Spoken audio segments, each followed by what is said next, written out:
সবাইকে স্বাগতম ভয়ের কথায়। প্রিয় শ্রোতা বন্ধুরা, আসসালামু আলাইকুম।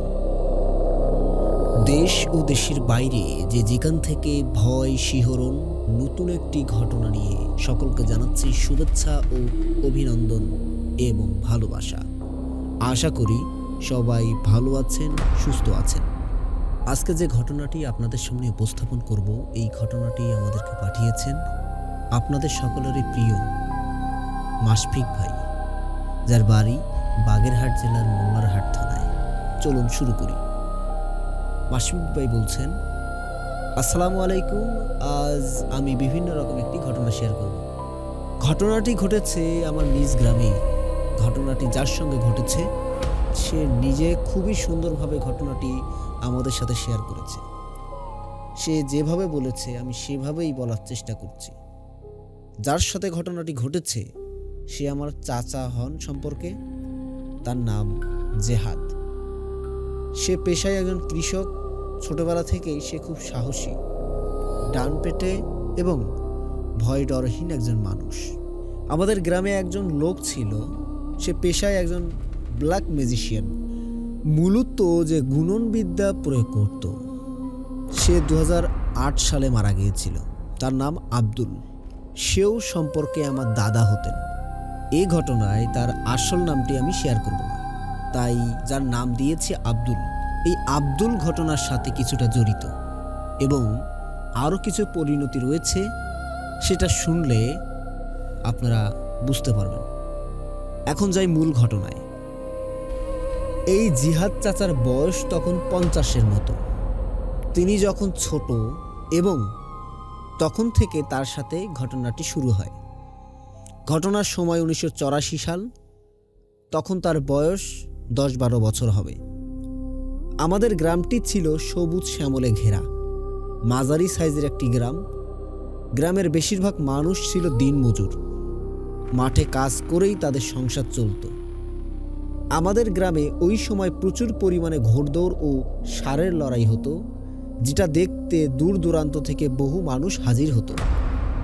গ্রামের ষাঁড়ের লড়াই দেখতে দেখতে এই জেহাদ চাচার একটা ষাঁড় পোষার খুব শখ হয় এবং সে চিন্তা করে যে ষাঁড়ের লড়াইয়ে তার পোষা ষাঁড়টা একদিন চ্যাম্পিয়ন হবে। এই আশা বুক বেঁধে তার দিন কাটতে থাকে।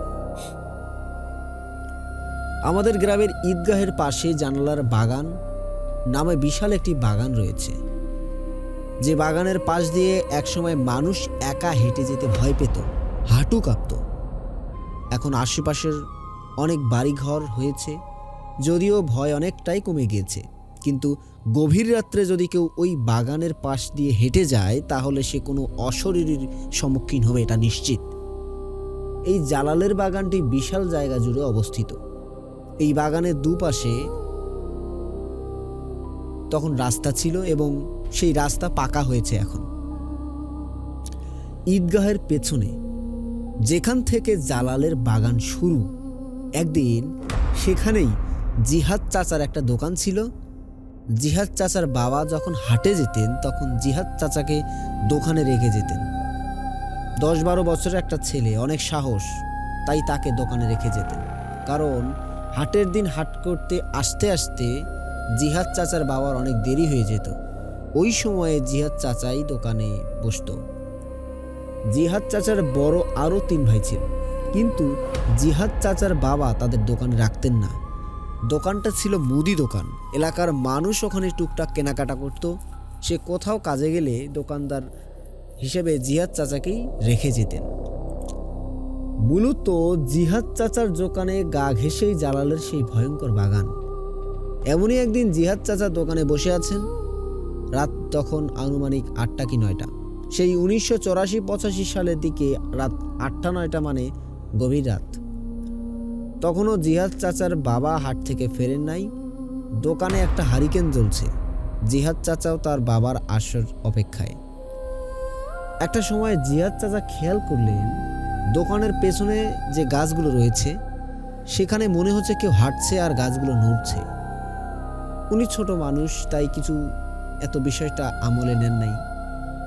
এর কিছু সময় পর জিহাদ চাচা খেয়াল করেন দোকানের পেছনে বাগানে কেউ গাছ ঝাঁকাচ্ছে।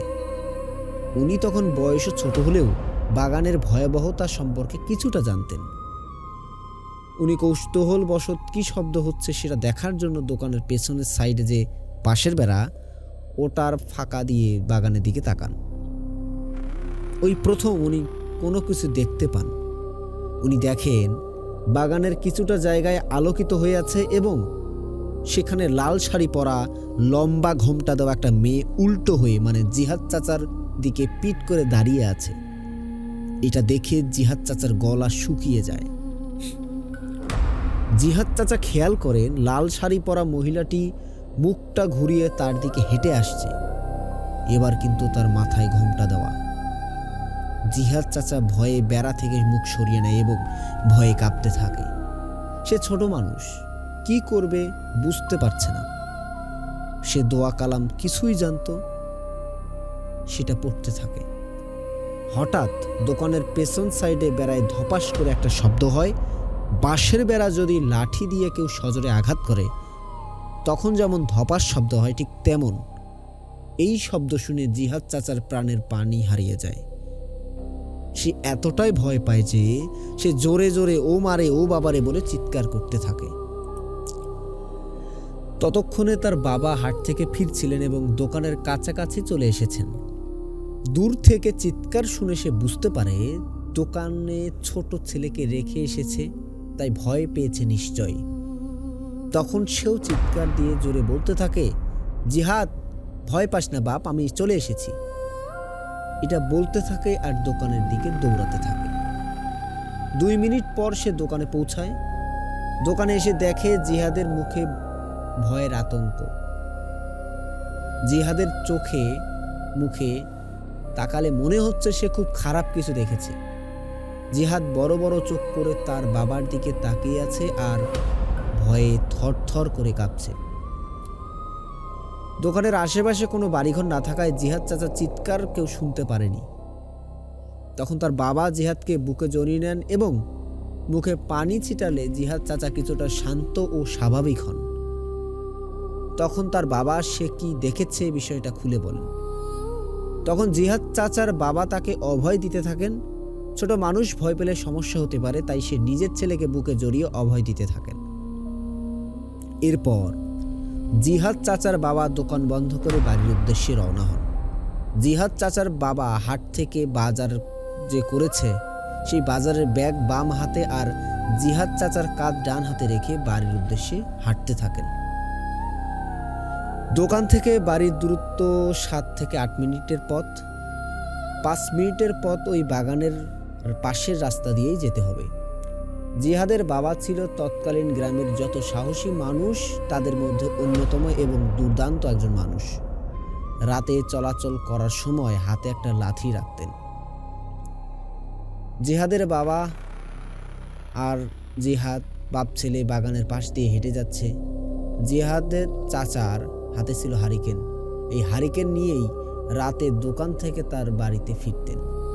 তো বাগানের শেষ প্রান্তে যখন আসে তারা, তখন দেখে 8 থেকে 10 হাত দূরে শাড়ি পরা সেই মহিলাটি দাঁড়িয়ে আছে।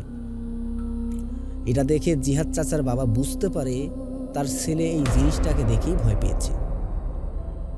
তখন জিহাদ চাচার বাবা জিহাদ চাচাকে বলে, আব্বা তুমি চোখ বন্ধ করো, আমি না বললে চোখ খুলবি না, যাই হয়ে যাক আমি না বলা পর্যন্ত চোখ খুলবি না।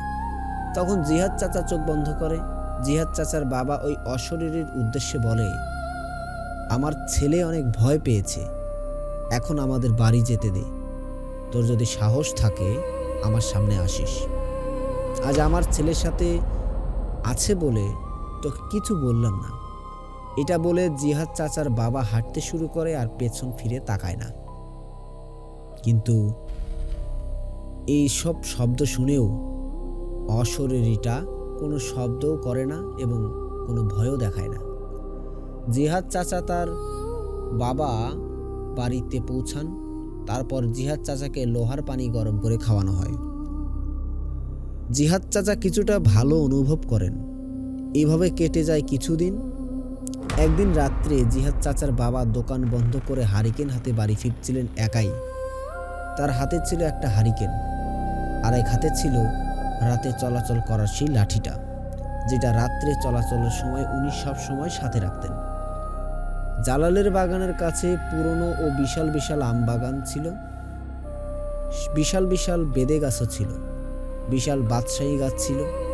দিনের বেলা সূর্যের আলো ঠিক মতো ঢুকতো না জালালের বাগানে। তখন ছিল গরমের সময়, আমের সিজন। জিহাদ চাচার বাবা বাগানের পাশ দিয়ে যাচ্ছিলেন। তখন গাছ থেকে কয়েকটা আম মাটিতে পড়ার শব্দ হয়। তখন তিনি বুঝতে পারেন আম পড়েছে গাছ থেকে। তো তিনি ভাবেন যাই আমগুলো কুড়িয়ে বাড়িতে নিয়ে যাই। তখনও আম পাকার সময় হয়নি। উনি ভেবেছিলেন যে কাঁচা আম মাখিয়ে খাওয়া যাবে, তাই মূলত সেই আমগুলো কুড়ানোর উদ্দেশ্যে বাগানে প্রবেশ করে। একটা সময় সেই বিরাট এক আম গাছের নিচেও পৌঁছে যান, কিন্তু হারিকেনের আলোতে দেখতে পান যে আম গাছের নিচে মাটিতে একটা আমও নেই। আম গাছের নিচে সাধারণত অনেক পচা, নষ্ট হয়ে যাওয়া আম থাকে, কিন্তু অবাক করা বিষয় হলো আম গাছের নিচে একটা আম তো দূরের কথা, একটা আমের আটিও নাই। এভাবে উনি কয়েকটা আম গাছের নিচে খুঁজতে কোনো আমের সন্ধান পান না। উনি খুঁজতে থাকেন যে কোন গাছের নিচে আম পড়েছে। এভাবে খুঁজতে খুঁজতে উনি আসলে বুঝতেই পারেনি যে উনি কখন জালালের বাগানের একদম মাঝখানে চলে এসেছেন। জিহাদ চাচার বাবা এত সময় পাগলের মতো আম খুঁজছিলেন। হঠাৎ তার ঘোর ভাঙে এবং উনি আশেপাশে হারিকেন ধরে দেখতে পান যে উনি আসলে কোথায় এসেছেন। এখন উনি কোন দিক দিয়ে বের হবেন, কিন্তু চারপাশ হালকা হারিকেন আলোয় যতটুকু বোঝা যায়, এটা দেখে উনি বুঝতে পারেন যে উনি বাগানের মাঝামাঝি চলে এসেছেন। তখন উনি একটু থতমত হয়ে যান। বাগান থেকে বের হওয়ার জন্য উনি হাঁটা ধরেন। কয়েক পা মাত্র বাড়িয়েছেন, এর ভেতর পেছন থেকে একটা বিশাল গর্জন। জিহাদ চাচার বাবা এই গর্জনের শব্দ শুনে দাঁড়িয়ে পড়েন। উনি বুঝতে পারছিলেন যে আজ তিনি বড় একটা বিপদে পড়ে গেছেন। এখন আল্লাহ ছাড়া উদ্ধার করার কেউ নেই। বাগানের আশেপাশে তখন বাড়িঘরও ছিল না। চিৎকার করলে মানুষ যে ছুটে আসবে এমন উপায়ও ছিল না। তিনি ভাবছিলেন পেছনে তাকাবেন কিনা।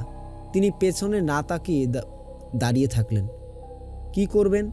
ওদিকে হারিকেনের আলো কমতে থাকে। উনি ভাবলেন মনে হয় তেল শেষের পথে। কয়েক সেকেন্ড দাঁড়িয়ে থাকার পর জিহাদ চাচার বাবা অনুভব করেন একটা গরম নিঃশ্বাস তার ঘাড়ের উপর পড়েছে।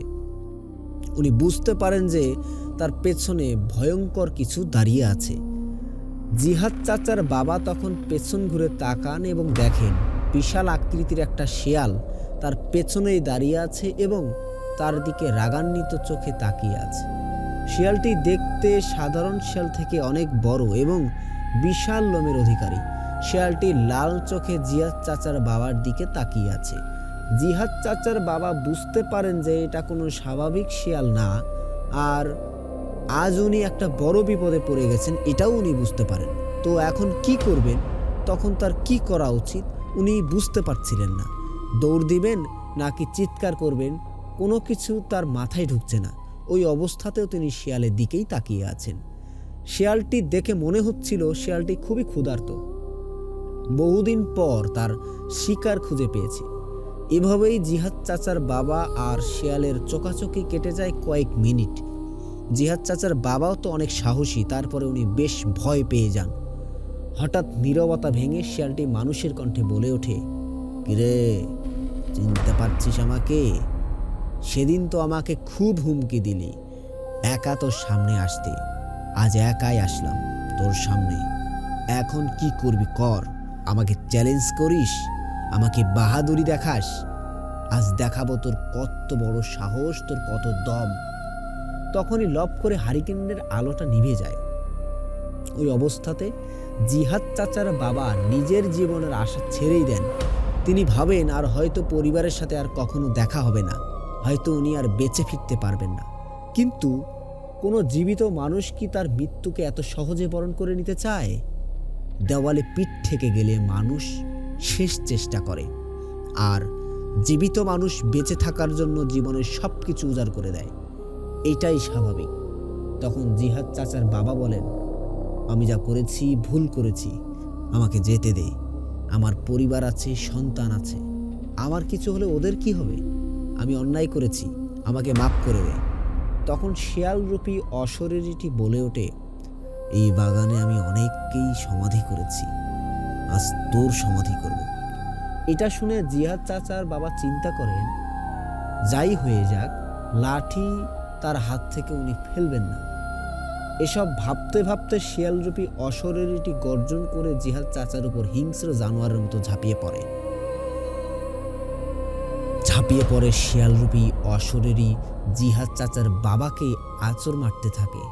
জিহাদ চাচার বাবা অনেক চেষ্টা করেও নিজেকে সামলাতে পারছিলেন না। শিয়ালরূপী অশরীরীটি যখন জিহাদ চাচার বাবার উপর ঝাঁপিয়ে পড়ে, তখন হাতের লাঠিটা পাশে পড়েছিল, এক কথায় পাশে পড়ে গিয়েছিল। এইভাবে জিহাদ চাচার বাবাকে আঁচড় মারার এক পর্যায়ে শিয়ালরূপী অশরীরীটি তার পেটের বাম সাইডে কামড় বসিয়ে দেয়, সাথে সাথে রক্ত বের হয়ে যায়। এমনিতেই জিহাদ চাচার বাবার সারা শরীর ক্ষতবিক্ষত, আঁচড় মেরে তো রক্তাক্ত করে ফেলেছে। যন্ত্রণায় কাতরাতে কাতরাতে জিহাদ চাচার বাবা আর মনে মনে আল্লাহকে স্মরণ করতে থাকেন। হঠাৎ শিয়ালরূপী অশরীরীটি জিহাদ চাচার বাবার পায়ের রানে কামড় বসিয়ে দেন এবং মাংস তুলে নেন। জিহাদ চাচার বাবা ব্যথায় কুকিয়ে ওঠেন, সারা শরীর থেকে অঝরে রক্ত বের হচ্ছে। উনি বুঝতে পারেন তার শরীরের শেষ মুহূর্ত চলে এসেছে। কিন্তু ওই যে একটা কথা আছে, রাখে আল্লাহ মারেকে। জিহাদ চাচার বাবা ওই রক্তাক্ত অবস্থায় হাত দিয়ে আশেপাশে তার লাঠিটা খুঁজতে থাকে। এক পর্যায়ে লাঠিটা পেয়েও যায়। তখন শিয়ালরূপী অশরীরীটা সামনে তাকে আঁচড় দিয়েই যাচ্ছে আর আঘাত করেই যাচ্ছে। জিহাদ চাচার বাবার শরীরের অবশিষ্ট যতটুকু শক্তি ছিল সেটুকু দিয়ে তার হাতে থাকা লাঠি দিয়ে সজোরে শিয়ালরূপী অশরীরীটার মাথায় আঘাত করে। হঠাৎ করে মাথায় আঘাত পেয়ে শিয়ালরূপী অশরীরীটা বিকট চিৎকার করে একটা শব্দ করে ওঠে এবং জিহাদ চাচার বাবাকে ছেড়ে দিয়ে তার মাথা ঝাঁকাতে থাকে। তখন জিহাদ চাচার বাবা কোনো মতে দাঁড়িয়ে হাঁটতে থাকা লাঠিটি দিয়ে আরও কয়েকবার আঘাত ওই শিয়ালরূপী অশরীরীটির মাথায় করতে থাকে। বেশ জোরে জোরেই আঘাত করছিল। তখন মনে হচ্ছিল আশেপাশে ঝড় শুরু হয়েছে এবং এই ঝড়ে জিহাদ চাচার বাবাকে উড়িয়ে নিয়ে যাবে। জিহাদ চাচার বাবা সেদিকে না তাকিয়ে খোঁড়াতে খোঁড়াতে চিৎকার করতে করতে ছুটতে থাকেন, কারণ শিয়ালরূপী অশরীরীটি তাকে এত পরিমাণে ক্ষতবিক্ষত করেছে যে তার স্বাভাবিকভাবে হাঁটার অবস্থা ছিল না। তিনি খোঁড়াতে খোঁড়াতে দৌড়াতে থাকেন আর চিৎকার করতে থাকেন। কত সময় এভাবে দৌড়িয়েছেন উনিও নিজেও জানেন না। হঠাৎ একটা কিছুর সাথে বেঁধে উনি ধাক্কা খেয়ে পড়ে যান। তখন তিনি জোরে চিৎকার দিয়ে সেন্সলেস হয়ে যান। দূরে একটা বাড়িতে এক লোক রাতে ওয়াশরুম যাওয়ার জন্য বের হয়ে বাগানের দিকে এই চিৎকারের আওয়াজটি শুনতে পান। তখন তিনি বুঝতে পারেন এই জানালার বাগানে কেউ বিপদে পড়েছে। তখন তিনি আরও লোকজন নিয়ে চিৎকারের শব্দ পাওয়ার দিকে হাঁটতে থাকেন। কিছু দূর গিয়ে দেখেন একজন মাটিতে পড়ে আছে আর বাগান থেকে কিছুটা দূরে তার সারা গায়ে রক্ত আর শরীরের জামা কাপড়গুলো রক্ত দিয়ে ভিজে গেছে একদম। তারা তাকে চিনতে পারে, পরে তাকে ধরে নিয়ে বাড়িতে নিয়ে যায়। পরদিন জ্ঞান ফিরলে গত রাত্রে তার সাথে কি হয়েছে সেটা বাড়ির সবাইকে খুলে বলেন। তখন সবাই আসলে বিষয়টা বুঝতে পারেন। পরদিন তাকে ওই সকালেই হাসপাতালে নেওয়া হয় এবং চিকিৎসা করানো হয়। অনেক দিন যাবৎ উনি অসুস্থ থাকেন। দীর্ঘ 1 বছর পর উনি স্বাভাবিক হন। যেহেতু শেয়ালের কামড়, ডাক্তাররা তাকে জলাতঙ্কের ইঞ্জেকশনও দিয়েছিলেন। এরপর কেটে যায় অনেক বছর। জিহাদ চাচা বড় হতে থাকেন। মাঝখানে 1 বছর পর ওই গ্রামে ষাঁড়ের লড়াই হয়। এটা কয়েক বছর দেখতে দেখতে জিহাদ চাচা তার বাবাকে বলেন যে তাকে একটা ষাঁড় কিনে দিতে। ওনারা তো তখন দিনমজুর ছিলেন, সাথে গ্রামে ছোট্ট একটা দোকান। এটা দিয়ে জিহাদ চাচাদের সংসার চলতো। তো জিহাদ চাচার অনেক জোরাজুরিতে সামান্য কিছু টাকা দিয়ে তার বাবা তাকে একটা ষাঁড় কিনে দেন। জিহাদ চাচা সেটা পালতে থাকেন আর মনে মনে ভাবতে থাকেন যে ষাঁড়ের লড়াইয়ে তার ষাঁড় ছোট হলেও চ্যাম্পিয়ন হবে এবং তার জন্য যা যা করা লাগবে উনি করবেন। যত নিচে নামতে হয় এই কাজের জন্য উনি নামবেন। তাও যে কোনো কিছুর বিনিময়ে হলেও তার সার চ্যাম্পিয়ন হতেই হবে। প্রথমে আব্দুল নামের যে ব্ল্যাক ম্যাজিশিয়ানের নাম আমরা বলেছিলাম, ওনার বাড়ি আবার জিহাদ চাচার বাড়ির 3টি বাড়ি পরেই। উনি আসলে এলাকায় গুণিন নামে পরিচিত। গুণ দিয়ে যে কোনো অসম্ভবকে সম্ভব করা ছিল তার কাজ। আশেপাশে কয়েকজন এলাকায় সে ছিল মাত্র এক পিস, যার গুণ বিদ্যুতের মতো কাজ করত। এই গুণটা একরকম ব্ল্যাক ম্যাজিক। শ্মশানের মাটি, বিধবা নারীর সিঁদুর, জোড়া কবরের মাটি, আত্মহত্যা করা নারীর কাফনের কাপড়, যে কোনো প্রাণীর রক্ত, এইসব দিয়েই সে সাধারণত তার ক্ষমতা চালাতো। এই আব্দুল গুণ দিলে কাজ হতো না এমন কোনো রেকর্ড ছিল না সে সময়। সেই 1970, 80, 90-এর দশকে আব্দুল ছিল এক আতঙ্কের নাম। তখনকার সময় প্রচুর পরিমাণে ষাঁড়ের লড়াই ও ঘোড়ার দৌড় হতো। এতে আব্দুল অনেক টাকার বিনিময়ে গুণ দিয়ে গরু ঘোড়াকে চ্যাম্পিয়ন বানাতো। জিহাদ চাচা একদিন এই আব্দুলের কাছে গিয়ে বললেন, চাচা, আমার জীবনে একটা শখ রয়েছে। তখন আব্দুল বলেন, কি শখ রে বাবা? তখন জিহাদ চাচা বলেন, আমার গরুটাকে জেতার জন্য আমি সব কিছু করতে রাজি। তখন আব্দুল চাচা জিহাদ চাচাকে বলেন যে আজকে রাত্রে অমুক জায়গায়, মানে একটা জায়গার কথা বলে দেন, ওই জায়গায় একটা খেজুর গাছের মাথায় একটা হাড়ি ঝোলানো থাকবে। ওই জিনিসটা গভীর রাত্রে তোকে একা গিয়ে আনতে হবে। জিহাদ চাচার সাথে সাথে রাজি হয়ে যায়, কোনো কিছু না ভেবেই। কারণ ষাঁড়কে জেতানো তো তার একটা সারা জীবনের স্বপ্ন। স্বপ্নকে বাস্তবায়ন করতে সে ভালো খারাপ সব কাজেই করতে রাজি। তার বয়স কম, সে কৈশোরে পদার্পণ করেছে, আর এসব জিনিস খারাপ পরিমাণ চিন্তা করবে না, এটাই স্বাভাবিক ওই বয়সে। তাছাড়া তিনি ছিলেন বেশ সাহসী ও ভয় ডরহীন মানুষ একজন। আর এর মধ্যে বড় ধরনের একটা ভয় তো সে পেয়েছেই। ওই ভয় পাওয়ার পরও কিন্তু বেশ কয়েক বছর কেটে গেছে। তখন তার বয়স 17 বা 18 বছর হয়েছে আর কি, মানে বছর 5 কিন্তু পার হয়ে গেছে ইতিমধ্যেই। আর এত বড় ধরনের একটা ভয় পাওয়ার পরও ভয়ের ছিটেফোঁটাও এখন তার মনের ভিতরে নেই। তার একটাই কথা, ষাঁড়ের লড়াইয়ে জিততে হবে। তখনকার সময়ে প্রথম পুরস্কার ছিল একটি রেডিও, এটাই তার শখ। তো যেই ভাবা সেই কাজ। জিহাদ চাচা অপেক্ষা করতে থাকে কখন বের হবে। বাড়ির সবাই ঘুমিয়ে গেলে সেও ঘুমের ভান ধরে জেগে থাকে আর অপেক্ষা করতে থাকে গভীর রাতের। অবশেষে গভীর রাত্রে সে বাড়ি থেকে বের হয়ে খেজুর গাছের উদ্দেশ্যে রওনা দেয়। বাড়ি থেকে 10 মিনিট হাঁটার পর সেই খেজুর গাছের ওখানে তিনি পৌঁছান। জায়গাটা উনি আগে থেকেই চিনতেন এবং আব্দুলের কথা মতো সেখানে উনি পৌঁছেছেন। তখন আকাশে চাঁদের আলো ছিল, জ্যোৎস্না ছিল না, তবে চাঁদের আলোতে আশেপাশের মোটামুটি দেখা যায় আর কি। কম বয়সী এক ছেলে, গভীর রাত, চারিদিকে কোনো প্রাণের অস্তিত্ব নাই। মাঝে মাঝে ঝিঝি পোকার ডাক শোনা যাচ্ছে। দূর থেকে দূরে আলতোভাবে শেয়ালের ডাকের আওয়াজ কানে ভেসে আসছে। শেয়াল যখন একপাশে ডাকে, মনে হচ্ছে চতুর্দিক থেকে আরও অনেক শেয়াল ডেকে ওঠে, তবে সেগুলো তার থেকে অনেক দূরে। চারিদিকে এমন নীরবতা, আর নীরবতার মধ্যে ঝিঝি পোকার ডাক আর শিয়ালের দূর থেকে ভেসে আসার আওয়াজ বেশ গা ছমছম পরিবেশ সৃষ্টি করেছে।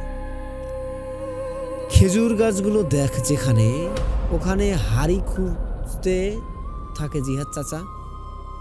যেখানে একটা খেজুর গাছের তো দড়ি বাঁধা আছে, দড়ি বাঁধা থাকে, দড়ির সাথে হাড়িও বাঁধা থাকে। মূলত হাড়ি সমেত দড়ি আনতে বলা হয়েছিল, অথবা শুধু দড়ি আনতে বলা হয়েছিল। যাই হোক, উনি খুঁজতে থাকেন। একটা সময় দড়ি ঝোলানো একটা খেজুর গাছ দেখতে পান জিহাদ চাচা, যে বাড়ি থেকে এত রাত্রে এই খেজুর গাছ অব্দি আসছেন। এত সময় উনি কোনো কিছু দেখেন নাই, ভয়ও পান নাই। উনি তো খেজুর গাছে উঠতেও শুরু করেন। আব্দুল জিহাদ চাচাকে বলেছিল, যখন খেজুর গাছে উঠবা তখন ওই দড়িটা অটো নড়াচড়া করবে, গাছ নড়ার কারণে দড়িটা নড়বে। বিষয়টা এরকম না, সাপকে যদি লেজ ধরে মাথা দিয়ে নিজ দিক দিয়ে ঝুলিয়ে রাখা হয়, তখন সাপ যেভাবে নড়াচড়া করে ওইটাও ঠিক ওইভাবেই নড়াচড়া করবে। মনে হবে দড়ির এই মাথাটা উপর দিকে উঠে যাচ্ছে সাপের মতো। তবে এক টানে দড়িটা নিয়ে নিবা, ভয় পাবা না। একটা সময় জিহাদ চাচা খেজুর গাছের মাথায় উঠেও যায়, দড়ির কাছেও পৌঁছায়। তখন কিন্তু দড়িটা একটা জীবন্ত সাপের মতো নড়াচড়া করছিল। জিহাদ চাচা কিছু সময় অপেক্ষা করে হঠাৎ দড়িটাতে টান দেয় এবং দড়িটা তার হাতের ভিতরে চলে আসে। কোনো বাধা বিঘ্ন ছাড়াই দড়িটা তার হাতের ভিতরে চলে আসে। দড়িটাতে কোনো হাড়ি বাঁধা ছিল না। যদি হাড়ি বাঁধা থাকতো তখনও তো শুধু ওই দড়িটাই নিত। তিনি দড়িটা নিয়ে গাছ থেকে নিচে নামতে শুরু করেন। তখন খেজুর গাছ নড়াচড়া শুরু করে। মনে হচ্ছে সে খেজুর গাছটা মানুষের মতো নড়াচড়া শুরু করে দিয়েছে। তখন জিহাদ চাচা কিছুটা ভয় পান। উনি অবশ্য নিচে নেমেও চলে আসেন। খেজুর গাছ থেকে নামার পর জিহাদ চাচা বাড়ির উদ্দেশ্যে হাঁটা শুরু করেন। কয়েক কদম হাঁটার পর পেছন থেকে শব্দ আসে, জিহাদ, দড়িটা নিস না। তুই যে কাজটা করতে যাচ্ছিস সেটা কোনো ভালো কাজ না, এটাতে তোর বিপদ হতে পারে, দড়িটা রেখে যা। জিহাদ চাচা এসব আওয়াজ শুনে ভয় পান, কিন্তু পেছনে তাকান না। কারণ আব্দুল বলেছিল দড়ি নিয়ে আসার সময় পেছন থেকে যত শব্দই আসুক উনি যেন পেছনে না তাকান। জিহাদ চাচা দৌড়াতে থাকেন। তখন পেছন থেকে আবার সেই শব্দটি ভেসে আসে, জিহাদ, তুই কথা রাখলি না, এর জন্য তোকে ভুগতে হবে। জিহাদ চাচা দৌড়ে বাড়িতে চলে আসেন। বাড়িতে এসে উনি ঘুমিয়ে পড়েন। পরদিন সকালে তিনি আবদুল্লার কাছে গিয়ে দড়িটা দেন এবং গত রাতে কী হয়েছে বিষয়টা খুলে বলেন। তখন আব্দুল বলে, ওরে ভাতিজা, সবে তো শুরু, আজকে রাতে তোমাকে কঠিন পরীক্ষা দিতে হবে। যদি এই পরীক্ষায় তুমি পাশ করো তাহলে তোমার কাজ হয়ে যাবে। জিহাদ তো নাছর বান্দা, সে কোনো কিছু না ভেবেই যা করতে হয় তাই করবে, এরকম পণ করলেন। তখন আব্দুল বললেন, আজ রাতে তোমাকে অমুক জায়গায় একটা শ্মশানে যেতে হবে। সেখানে গত রাতে একটা মেয়েকে দাহ করা হয়েছে। যেখানে দাহ করা হয়েছে সেখান থেকে এক মুঠো মাটি আনতে হবে তোমাকে। আর একটা মাটি আনার সময় তোমার শরীরে কোনো কাপড় রাখা যাবে না। শ্মশানটা ছিল গ্রামের একদম শেষ প্রান্তে এবং আশেপাশে ছিল বিশাল বিশাল বাগান। দিনের বেলায় মানুষ তো সেখানে যেতে ভয় পেত। জিয়াদ চাচা শ্মশানটি চিনতেন, কারণ সেটা ওনাদের গ্রামেই। আব্দুল আরও বলেন, আমি একটা কৌটা দিব, ওই দাহ করার জায়গাটার মাটি তুমি এই কৌটায় রাখবা এবং কৌটা যেন হাত থেকে পড়ে না যায়। যদি কৌটা পড়ে যায় তাহলে কোনো কারণে হাত ছাড়া হয়, তাহলে তুমি বেঁচে ফিরতে পারবে না। জিহাদ চাচা কথাটা শুনে ভয় পান, কিন্তু তার শখ মেটাতো হবেই তো, তার শখ মেটাতে, তাতে যদি তার জীবন যায় সেটা কোনো বিষয় না। তিনি আব্দুলের কাছ থেকে কৌটাটা নেন এবং আব্দুল একটা তেল দেন। জিহাদকে বলেন যে বাড়ি থেকে বের হওয়ার সময় তেলটা মেখে বের হতে হবে, তাহলে কোনো সমস্যা হবে না। আর শ্মশান থেকে মাটি নিয়ে ফিরে আসার সময় পিছনে যে যাই হয়ে যাক না কেন পেছনে তাকানো যাবে না, তাহলে বড় ধরনের সমস্যা হতে পারে। জিহাদ রাতের বেলা অপেক্ষা করেন। গভীর রাত্রে তিনি লুঙ্গি আর গেঞ্জি পরে কৌটা নিয়ে খালি পায়ে শ্মশানের উদ্দেশ্যে রওনা হন। শ্মশানে যেতে হলে তাকে ওই জঙ্গলের বাগানের পাশ দিয়েই যেতে হবে। তিনি তেলটা মেখে হাঁটতে থাকেন। জালালের বাগানের পাশ দিয়ে যখন তিনি হেঁটে যাচ্ছিলেন তখন মনে হচ্ছিল তার পেছন পেছন কেউ হেঁটে আসছে। উনি পেছনে তাকান না, জোরে জোরে হাঁটতে থাকেন। এছাড়া পথে তার সাথে অন্য কোনো সমস্যা হয়নি। 15 মিনিট একটানা হাঁটার পর জিহাদ চাচা অতীশ নামের এক লোকের কাছে আসে, তার বাড়ির কাছে পৌঁছান। অসিতের বাড়ি শ্মশান থেকে 200 মিটারের মতো দূরত্ব হবে। জিহাদ চাচার তখন ভয় লাগতে শুরু করে। এই এত রাত্রে শ্মশানে তিনি একা, চারপাশে শুনশান নীরবতা, একটা কাকপক্ষীও নাই মনে হচ্ছে। চাঁদের আলোতে কমতে শুরু করে এবং অন্ধকার বাড়তে। তার কাছে মনে হচ্ছিল চারপাশ থেকে ভয়ঙ্কর কিছু মনে হয় তাকে দেখছে। সে চারপাশে কোনো কিছু তাকাচ্ছে না। অতীশের বাড়ির পাশে সে তার লুঙ্গি এবং গেঞ্জি খুলে রেখে কৌটাটি হাতে নিয়ে শ্মশানের উদ্দেশ্যে হাঁটা শুরু করে। মনে মনে ভয় কাজ করছে। আবার সে মনকে বুঝ দিচ্ছে তাকে তো জিততেই হবে, এটা তো তার জীবনের একটাই চাওয়া। উনি হাঁটতে থাকেন। একটা সময় তিনি শ্মশানের সামনে এসে উপস্থিত হন, কিন্তু শ্মশানের ভেতর যে ঢুকবেন মনের মধ্যে একটা বাধা পাচ্ছিলেন। একটা সময় বাধা কাটিয়ে তিনি শ্মশানের ভিতরে ঢুকে পড়েন। চাঁদের আলোতে অনেকটাই দেখা যাচ্ছিল, কিন্তু চারপাশের বাগান থাকায় কিছুটা অন্ধকার ভাব ছিল। জিহাদ চাচা শ্মশানে ঢুকে খুঁজতে থাকেন কোথায় দাহ করা হয়। একটা সময় সেই জায়গাটা খুঁজেও পাওয়া যায়।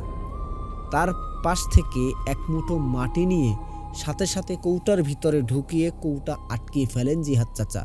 তখন পেছন থেকে ফিরে হাঁটা শুরু করেন। তখন তিনি খেয়াল করেন শ্মশানের চারপাশে ঝড় হচ্ছে। শ্মশান ভেতরে নীরবতা। তিনি শ্মশানের বাইরে বের হয়েছেন, তখন চারপাশের পরিবেশ শান্ত হয়ে আসে। হঠাৎ তার হাতের ভেতর যে কৌটাটি নড়াচড়া শুরু করে দেয়, তবে খুব আস্তে আস্তে নড়ছে। মনে হচ্ছে কৌটার ভিতরে জীবন্ত কিছু নড়াচড়া করছে। তিনি শ্মশান থেকে বের হয়ে সোজা অসিতের বাড়ির সামনে এসে সেখানে গেঞ্জি আর লুঙ্গি খুলে রেখে গিয়েছিলেন আর কি। সেখানে এসে লুঙ্গি আর গেঞ্জি এক হাতে ওই কৌটাটা রেখে অন্য হাত দিয়ে মূলত এটা পড়তে থাকেন। এরপর উনি হাঁটতে থাকেন। কয়েক পা হাঁটার পর সামনে একটা শূকর আকৃতির কিন্তু বড় সাইজের প্রাণী তার সামনে চলে আসে। জিহাদ চাচা তখন আরও ভয় পান এবং ভয়ে তার বুক ধরফর করতে থাকে। প্রাণীগুলো জিহাদ চাচার উপর চারপাশে ঘুরতে থাকে আর গর্জন করতে থাকে। এভাবে কেটে যায় কয়েক মিনিট। কিছু সময় পর প্রাণীগুলো জিহাদ চাচার সামনে থেকে চলে যায়। জিহাদ চাচা তখন দৌড় শুরু করেন। দৌড়াতে দৌড়াতে জালালের বাগানের কাছে চলে আসেন। তখন জিহাদ চাচা ভয় আরও বেড়ে যায়। তিনি অনেক সময় দৌড়ানোর কারণে হাঁপিয়ে গেছেন, তাই জালালের বাগানের কাছে আসলে হাঁটতে থাকেন বাড়ির উদ্দেশ্যে। কিছুটা হাঁটার পর জিহাদ চাচা খেয়াল করেন তার সামনে একটা মানুষের মতো কিছু দাঁড়িয়ে আছে। জিহাদ চাচা এটা দেখে ভয় পান। তিনি ভাবেন আজকে মনে হয় তিনি আর বাড়ি ফিরতে পারবেন না। ওই মানুষরূপী অভাবটি জিহাদ চাচাকে বলে ওঠে, জিহাদ, কৌটাটা আমাকে দিয়ে দে। এই কথা শোনার পর জিহাদ চাচা কোনো কথা বলেন না, তবে ভয়ে তার গলা শুকিয়ে যায়। অভাবটি আবার বলে ওঠে, তোর এত সাহস, তুই এতটুকু মানুষ হয়ে এত বড় পাপ কাজ করতে যাচ্ছিস? এতে তোর কি কোনো ক্ষতি হতে পারে তুই জানিস? তখন চাচা ভয় পেয়ে চাপা গলায় বলে ওঠে, আমাকে যেতে দেন, আমি তো আপনার কোনো ক্ষতি করিনি। তখন ওই অভাবটি বলে ওঠে, তুই তোর নিজের বিপদ নিজে ডেকে আনছিস। কৌটা আমাকে দিয়ে দে, না হলে তোর মৃত্যু ঝুঁকি আছে বলে দিলাম।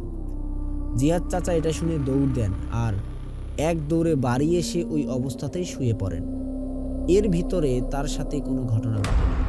জিহাদ চাচা ঘুমানোর চেষ্টা করেন, কিন্তু ঘুম আসছে না। রাত 1, তখন কয়টা বাজে উনি নিজেও জানেন না। হঠাৎ তিনি শুনতে পান বাইরে থেকে তাদের উঠোনে ধপাস একটা কিছু পড়ার শব্দ। উনি বুঝতে পারেন কোনো খারাপ কিছু তার পিছু নিয়েছে। তিনি ভয়ে ভয়ে ঘরের জানালা ফাঁকা দিয়ে তিনি বাইরে কি পড়লো দেখার জন্য উকি দেন। তিনি যা দেখেন তা দেখে তিনি চমকে ওঠেন। তিনি দেখেন বিশাল আকৃতির একটা দানব উঠোনে দাঁড়িয়ে আছে। তার দুটো মাথা কালো কুচকুচে দেখতে এবং লোমশ শরীরে একটা দানব। চোখ দুটো আবার সাদা। সেটা দেখে মনে হচ্ছে তার দিকেই তাকিয়ে আছে। জানালার ওই ফাঁক দিয়ে যে তাকিয়ে আছে, জিহাদ চাচা এটা ওই দানবটা বুঝতে পারছিলেন। জিহাদ চাচা এটা দেখে ভয় পান এবং তার হৃৎপিণ্ডটা মনে হচ্ছে যে কোনো সময় বের হয়ে যাবে এমনটা অবস্থা। উনি আবার শুয়ে পড়েন এবং কখন যে ঘুমিয়ে পড়েছেন উনি নিজেও বুঝতে পারেননি। সকালে উঠে জিহাদ চাচা এই কৌটোটা নিয়ে তার চাচা আব্দুলের কাছে যান এবং আব্দুল জিহাদ চাচাকে বাহবা দেন যে তুই সফল হয়েছিস, সামনে ষাঁড়ের লড়াইয়ে তোর ষাঁড় জিতবে। এটা শুনে জিহাদ চাচা খুশিতে আত্মহারা হয়ে ওঠেন। তিনি অপেক্ষা করতে থাকেন কবে ষাঁড়ের লড়াই হবে। তার অল্প কিছুদিনের মধ্যে জিহাদ চাচার প্রতীক্ষিত মাহেন্দ্রক্ষণ চলে আসে। বিরাট ষাঁড়ের লড়াইয়ের আয়োজন। সকাল থেকে বড় বড় ষাঁড় আসতে শুরু করে। জিহাদ চাচাও তার ছোট্ট ষাঁড়টিকে সাজিয়ে শিঙের ফিতা পরিয়ে মাঠে নেয়। দুপুরে হতে হতে অনেক ষাঁড় নিয়ে ষাঁড়ের মালিকরা মাঠে হাজির হন। তখন বড় ষাঁড়গুলোর সামনে জিহাদ চাচার ছোট ষাঁড়টা খুব বাচ্চা মনে হচ্ছিল। ষাঁড়ের লড়াইয়ে আগের দিন রাত্রে আব্দুল চাচাকে ডেকে বলে, তুই আমার কাছে আসবি না, তোর ষাঁড় নিয়ে যাবি। যখন ষাঁড়ের লড়াই শুরু হবে তখন এক মুঠো মাটি একটা পলিথিনে জিহাদ চাচার হাতে দিয়ে বলে, এখান থেকে কিছু মাটি তোর ষাঁড়ের গায়ে ছিটিয়ে দিবি, তারপর দেখা যাক কি হয়। জিহাদ চাচা মাঠে গিয়ে যখন দেখে বড় বড় ষাঁড়গুলো তার সামনে আসলে দাঁড়িয়ে আছে, ওই ষাঁড়গুলোর সামনে তার ষাঁড় নেহাতি বাচ্চা, তখন উনি মনে মনে ভয় পেলেও তার মনে একটা কনফিডেন্স থাকে যে উনি জিতবেন, কারণ বন্দুকের গুলি মিস হয়, আব্দুলের গুণ কখনোই মিস হয় না। অনেক মানুষ ষাঁড়ের লড়াই দেখতে আসেন, ষাঁড়ের লড়াই শুরু হয়ে যায়। জিহাদ চাচার গরু প্রথম, দ্বিতীয়, তৃতীয় রাউন্ডে তার ষাঁড়ের চেয়ে কিছুটা বড় ষাঁড়ের সাথে লড়াই করে জিতেও যায়। সেমিফাইনালে তার ষাঁড়ের প্রতিপক্ষ একটা বড় ষাঁড়। এবার জিহাদ চাচা কিছুটা হতাশ, কিন্তু ওই যে তার ভিতরে একটা কনফিডেন্স আছে, তিনি তার ষাঁড়টি নিয়ে মাঠে প্রবেশ করেন এবং সাথে তার হাতে থাকা মাটি থেকে কিছুটা মাটি প্রতিপক্ষ ষাঁড়ের দিকে ছুঁড়ে মারেন। 10 থেকে 15 জন মিলেও ষাঁড়টিকে আর থামাতে পারে নাই। ওই ষাঁড়ের মালিক তো অবাক, তার এত বড় ষাঁড় মাঠেই যেতে চাচ্ছে না কেন। অনেক সময় ধরে চেষ্টা করে তখন কোনো কাজ হলো না। তখন ষাঁড়ের মালিক বুঝতে পারেন এখানে কিছু হয়েছে, তা না হলে সামান্য একটা ষাঁড়ের সাথে তার এত বড় ষাঁড় লড়াই করতে চাচ্ছে না কেন। আর এমনভাবে তার ষাঁড়টি তাকিয়ে আছে, মনে হচ্ছে সামনে কি ভয়ঙ্কর কিছু দেখেছে। তার ষাঁড়ের চোখে মুখে ভয়ের ছাপ স্পষ্ট হয়ে আছে। এটা দেখে ষাঁড়ের সাথে থাকা সবাই বুঝতে পারে এটাকে গুণ মারা হয়েছে, কিন্তু এসবের কোনো প্রমাণ নেই। তাই তারা তাদের ষাঁড় নিয়ে বাড়ি ফিরে যান। প্রতিপক্ষ মাঠে উপস্থিত না হওয়ায় জিহাদ চাচার ষাঁড়টি সেমিফাইনালে জিতে ফাইনালে উত্তীর্ণ হয়। জিহাদ চাচার মনে তখন কিছুটা ভালো লাগা কাজ করছে যে আরেকটা ধাপ পার হলেই সে তার কাঙ্ক্ষিত সাফল্য অর্জন করবে। ফাইনালে জিহাদ চাচার ষাঁড়ের প্রতিপক্ষ হয় ষাঁড়ের লড়াই উপস্থিত হওয়া সবচেয়ে বড় ও হিংস্র ষাঁড়টি, যেটার শিং অনেক বড়। যদি এই ষাঁড়টি শিং দিয়ে কাউকে গুঁতো দেয় তাহলে যে কোনো প্রাণী পেট ফেটে শিং ঢুকে যাবে, এমন একটা অবস্থা। জিহাদ চাচার অনেকটা টেনশনে পড়ে যান। শুরু হয় ফাইনাল রাউন্ড। জিহাদ চাচা তার ষাঁড়টাকে নিয়ে মাঠে প্রবেশ করেন। প্রতিপক্ষের যে ষাঁড়টি ছিল সেটি 6 থেকে 7 জন মানুষ ওটাকে ধরে রেখেছে। হঠাৎ লড়াই শুরু করার জন্য বড় ষাঁড়টি জিহাদ চাচার ষাঁড়ের দিকে দৌড়াতে শুরু করে। জিহাদ চাচা ভাবেন সে মনে হয় এবার হেরেই যাবে, কারণ বড় ষাঁড়টি তার সব শক্তি দিয়ে তার ষাঁড়ের দিকে ছুটে আসছে।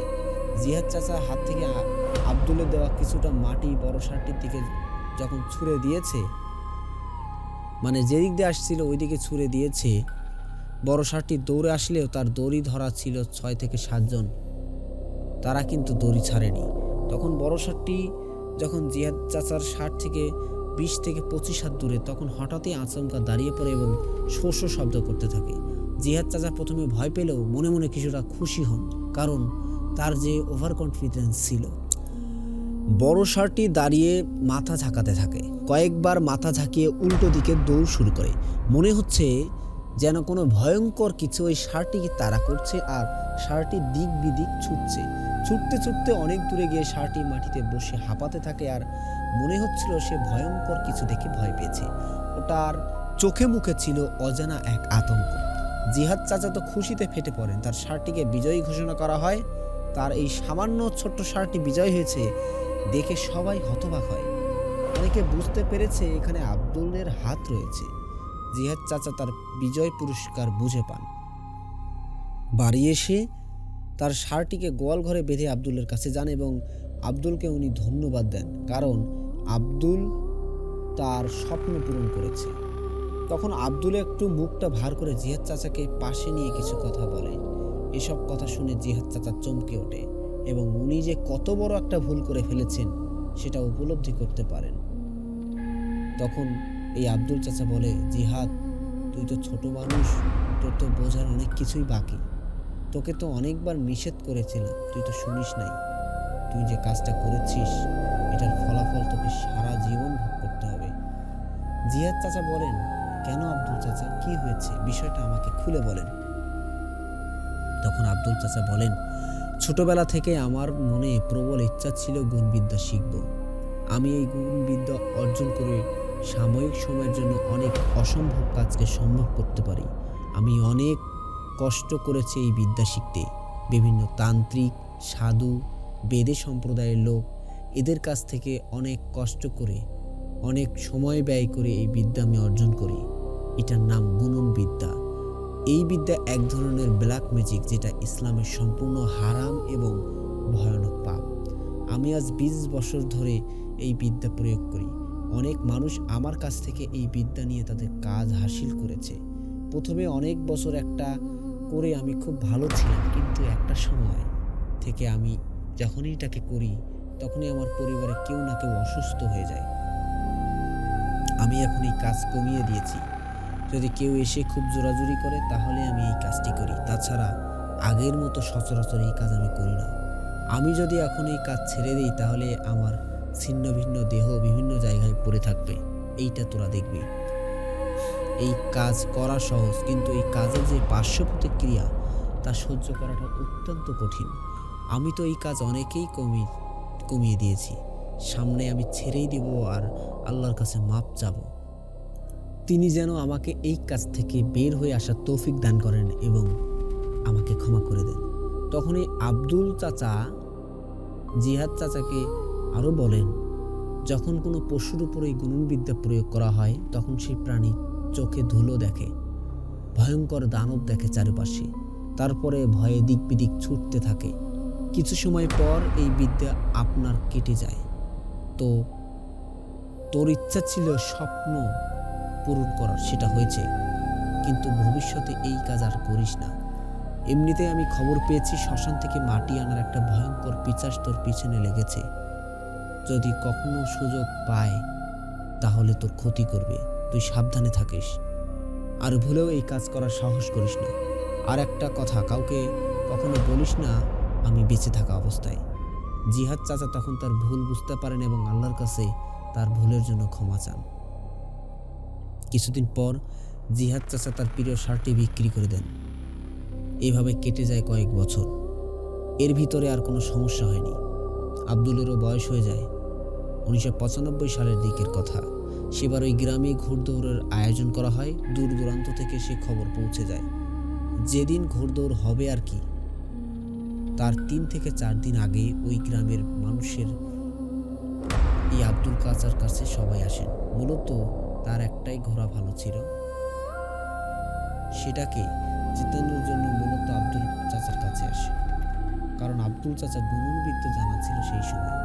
আব্দুল ছিল খুবই আলোচিত এবং সমাদৃত একজন ব্যক্তি। যে লোকটি তার ঘোড়ার জন্য আব্দুল চাচার কাছে আসেন সে একদম নাছর বান্দা, খুব জোরাজুরি করতে থাকে, বলে জীবনে আর কোনোদিন আপনার কাছে আসবো না চাচা, আমার কাজটা একটু করে দেন। এটা বলে সে খুব অনুনয় বিনয় করতে থাকে। আর সেই আব্দুল কাদের মিয়া আব্দুলকে এটাও বলেন যে, চাচা আপনি আমার এই কাজটা করেন আর অন্য কাজ কইরেন না, তাও আমার এই কাজটা করেন। আব্দুল তো কোনো কিছুতে রাজি হচ্ছিল না। এদিকে আব্দুল কাদের মিয়াও যাচ্ছে না। এই আব্দুল কাদের মিয়া সকাল থেকে দুপুর অবধি আব্দুল চাচাকে অনেক বোঝান। একটা সময় আব্দুল কাদেরকে এত জোরাজুরি আর সাদাসাদিতে আব্দুল চাচাও রাজি হয়ে যান। তখন আব্দুল বলেন, আমি এই কাজটি করব, কিন্তু এটাই হবে আমার জীবনের শেষ কাজ। আমি আমার জীবনে এই বিদ্যার কখনো প্রয়োগ করব না। এটাই আমার জীবনের গুরুবিদ্যার শেষ কাজ হবে। এই আব্দুল কাদের মিয়া এই কাজের জন্য আব্দুলকে ভালো টাকা দিতে রাজি হয়, কিন্তু আব্দুল বলেন, না, এই কাজের জন্য আমি কোনো টাকা নিতে পারবো না, কারণ এই টাকা নিলে আমাদের আরও ক্ষতি হতে পারে। এই আব্দুল কাদের এর ভিতরে আসলে অনেক অনুশোচনা কাজ করছিল। আগে থেকেই কাজ করছিল, তখন আরো বেশি কাজ করছিল। উনি চিন্তা করলেন, উনি জীবনে কত বড় বড় পাপ করেছেন, ভুল করেছেন, সেটা আসলে উনি বুঝতে পেরেছিলেন। উনি নামাজ পড়তেন আর আল্লাহর কাছে তার জীবনে এই জঘন্যতম পাপের জন্য ক্ষমা চাইতেন। আব্দুল কাদের মিয়াকে বলেন, কাদের, আমি তোর কাজটি করব, কিন্তু কতটা সফলতা আসবে তা আমি জানি না, কারণ আমার বয়স হয়ে গেছে। এখন আমি আগের মতো সব কিছু মনে রাখতেও পারি না, আর আমি তো ওরকম লেখাপড়া জানি না। সব কিছুই আমার মুখস্থ বিদ্যা। বয়স হওয়ার কারণে অনেক জিনিস আমি ভুলে যাই, অনেক কিছু ওলটপালট হয়ে যায়। তবে আমি চেষ্টা করব। কাদের মিয়াকে আব্দুল বলেন, ঘোড়দৌড় যেদিন হবে তুই তার আগের দিন রাতে আমার বাড়িতে আসবি। এখন যা। আব্দুল কাদের মিয়া বাড়িতে চলে যায়। আব্দুলের কথা মতো ঘোড়দৌড়ের আগের দিন রাতে এই আব্দুল কাদের মিয়া আব্দুলের বাড়িতে এসে হাজির হন। আব্দুল তাকে একটা কৌটাতে একটু সিঁদুর দিয়ে বলেন, এটা ঘোড়ার মাথায় দিতে, আর একটা লাল ফিতা কাদের মিয়াকে দিয়ে বলেন যে এটা ঘোড়ার গলায় ঝুলিয়ে দিতে, ঠিক দৌড়ের আগে। বাকিটা উনি দেখবেন। তো কাদের মিয়া চলে যায়। আব্দুলের কথা মতো কাজ শুরু করেন। আব্দুলের বাড়ি থেকে 200 থেকে 300 মিটার দূরে হলো সেই ঘোড়দৌড়ের মাঠ। ওখানেই ওই গ্রামের ষাঁড়ের লড়াই, ঘোড়দৌড়, কাবাডি খেলা, ফুটবল খেলা, সব কিছু বিভিন্ন প্রতিযোগিতা তখন অনুষ্ঠিত হতো। পরদিন সকালে প্রতিযোগীরা তাদের নিজ নিজ ঘোড়া নিয়ে মাঠে হাজির হতে থাকেন।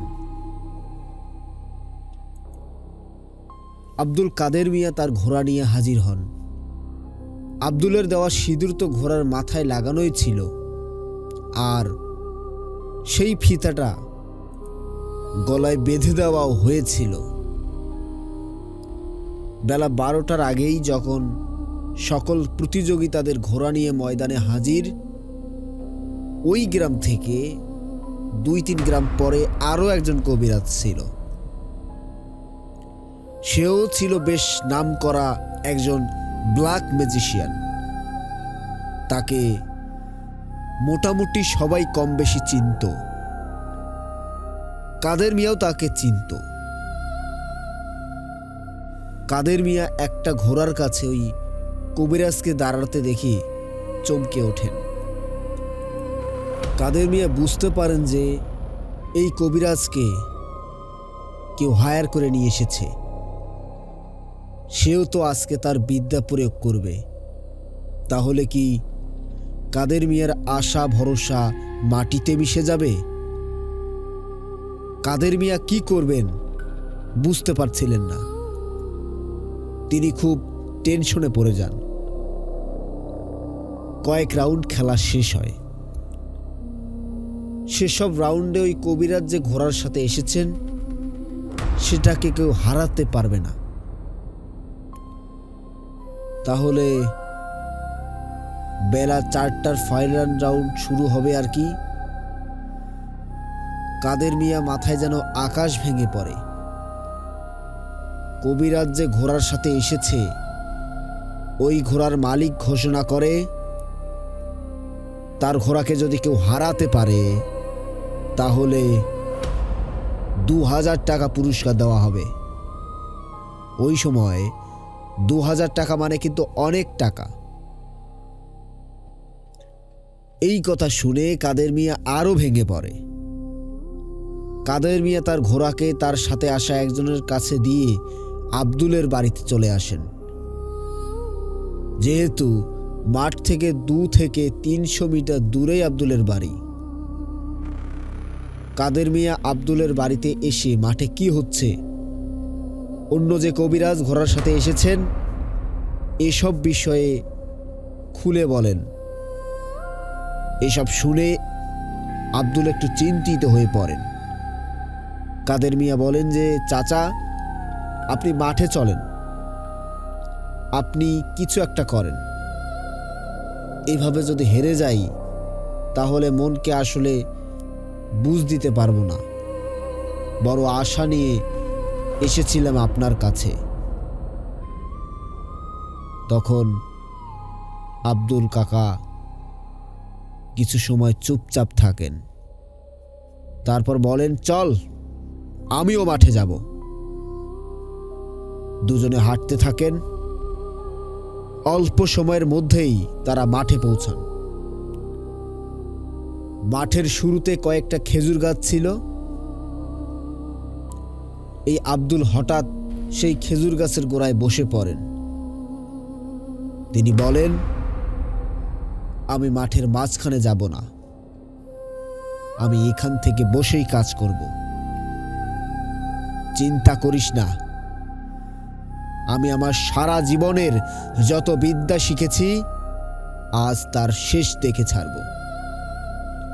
আমি কোনোদিন কোনো বিদ্যা প্রয়োগ করে মূল স্পটে হাজির হইনি। জীবনের শেষ কাজে আমাকে স্পটে হাজির হতে হয়েছে। তুই যা, তোর ঘোড়াকে প্রস্তুত কর, বাকিটা আমি করব। কাদের মিয়া কিছুটা আশা নিয়ে ঘোড়ার কাছে যান, কিন্তু কি হবে তিনি সেটা আসলে বুঝতে পারছিলেন না। একটা সময় ফাইনাল রাউন্ড শুরু হয়। ঘোড়া দৌড়চ্ছে, কয়েক পাক ঘুরল। তখন ওই কবিরাজের ঘোড়াটি ছিল সবার আগে।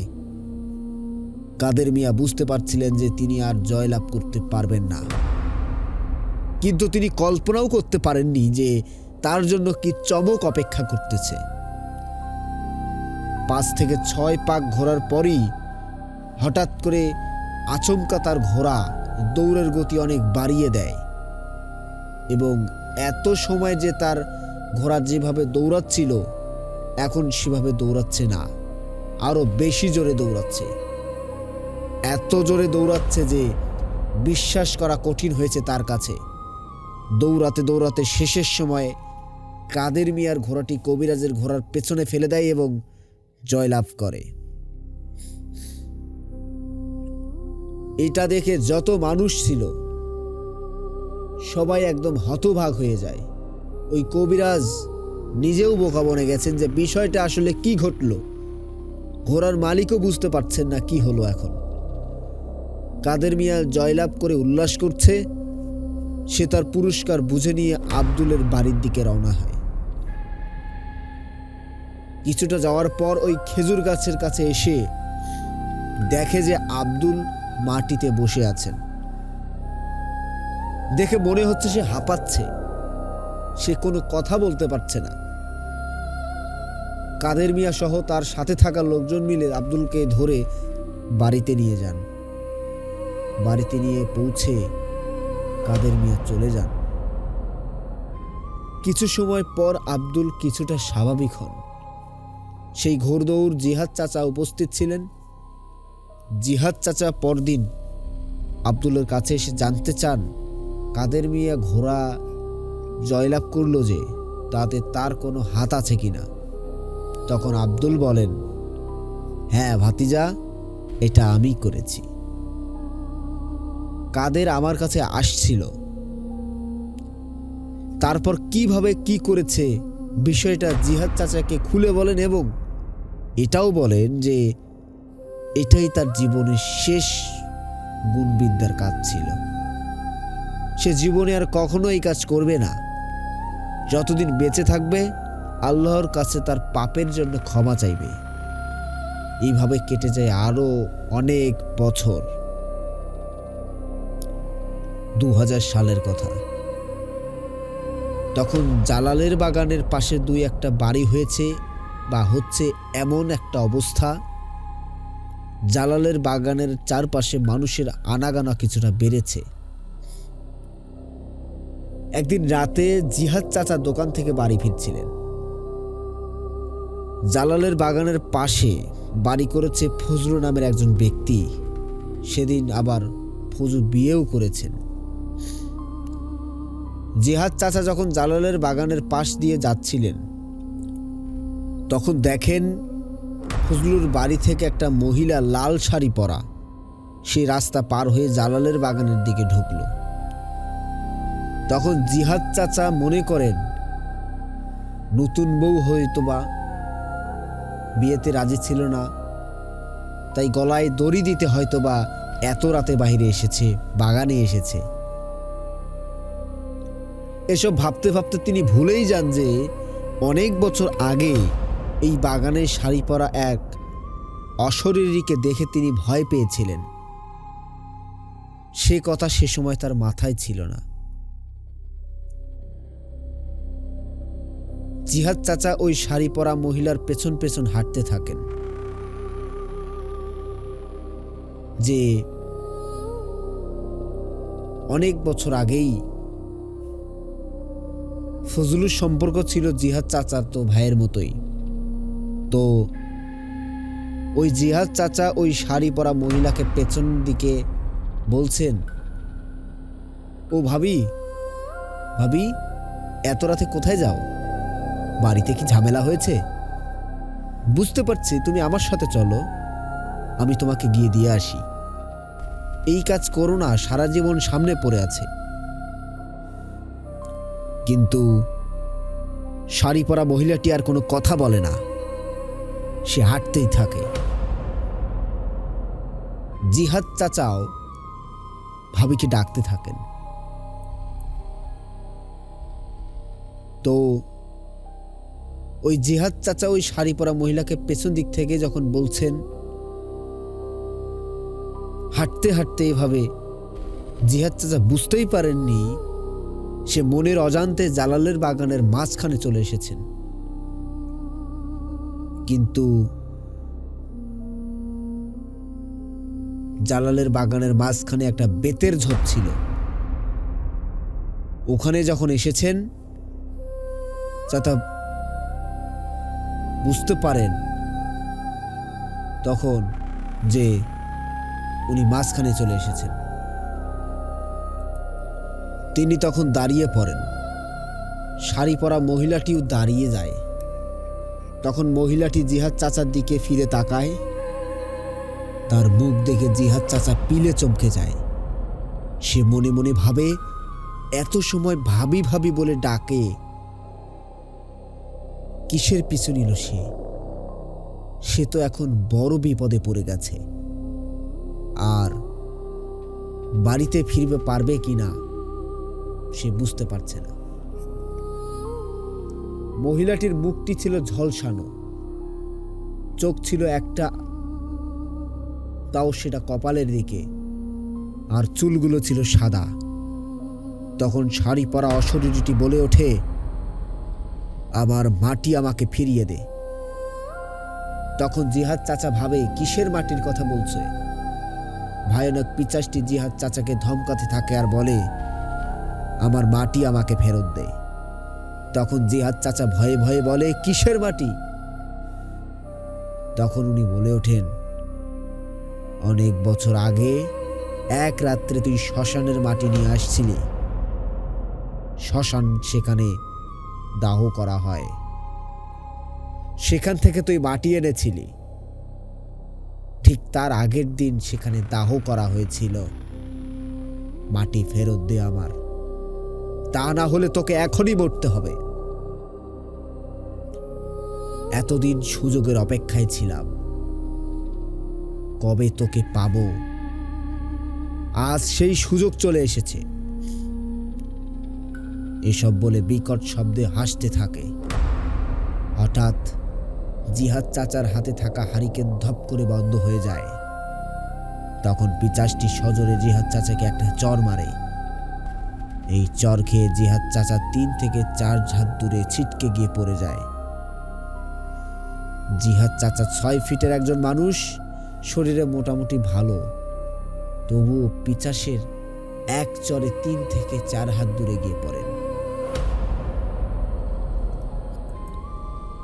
পরদিন সকালে জিহাদ চাচার হুঁশ ফেরে। তখন তিনি তার পরিবারের কাছে বিষয়টা খুলে বলেন। 3 মাস জ্বর ছিল সেবার জিহাদ চাচার। এরপর তিনি সুস্থ হন। একদিন জিহাদ চাচা আব্দুলের কাছে গিয়ে এই ঘটনাটি শেয়ার করেন। তখন আব্দুল বলেন, আমি তোমাকে আগে থেকেই সাবধান করেছিলাম। শ্মশান থেকে একটা ভয়ঙ্কর পিশাচ তোমার পিছু নিয়েছে, তুমি সাবধানে থাকিও।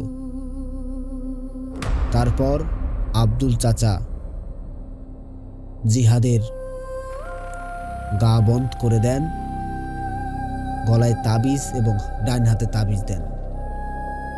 এরপর থেকে জিহাদ চাচার আর তেমন কোনো সমস্যা হয়নি। ওইদিকে সেই আব্দুল, উনি কষ্ট পেয়ে মারা গেছেন এটা সত্য, কিন্তু মৃত্যুর পূর্বে উনি আল্লাহ তাআলার কাছে ক্ষমা চেয়েছেন, নামাজ পড়েছেন। হয়তোবা আল্লাহ তাআলা তাকে দুনিয়াতে কিছু শাস্তি দিয়ে নিয়েও গিয়েছেন, যেহেতু আল্লাহ তাআলার কাছে তিনি কায়মনো বাক্যে ক্ষমা প্রার্থনা করেছিলেন। তার পাপ কাজের শাস্তি আল্লাহ হয়তোবা দুনিয়াতেই দিয়েছেন। আল্লাহ তাআলা হয়তোবা আখিরাতে তাকে ক্ষমা করলেও করতে পারেন, যেহেতু উনি মৃত্যুর পূর্ব সুস্থ থাকা অবস্থাতে আল্লাহর কাছে ক্ষমা চেয়েছিলেন। আল্লাহই ভালো জানেন। আজকের এপিসোড এ পর্যন্তই ছিল।